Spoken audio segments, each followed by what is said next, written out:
Nailigtas ang dalawang mangingisda matapos lumubog umano ang kanilang bangka sa karagatang sakop na pagitan ng San Francisco, Quezon at Sibuyan Island kalipas na araw.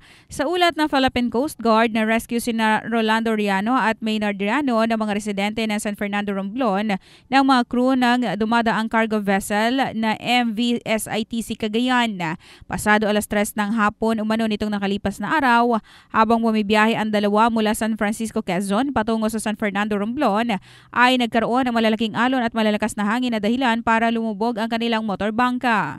Inasistihan ng Coast Guard Romblon ang mga mangingisda na nasa maayos naman umanong kondisyon at dinala sa Municipal Disaster Risk Reduction Management Office habang hinila rin ng PCG ang kanilang bangka para itabi sa dalampasigan ng Barangay Bagakay.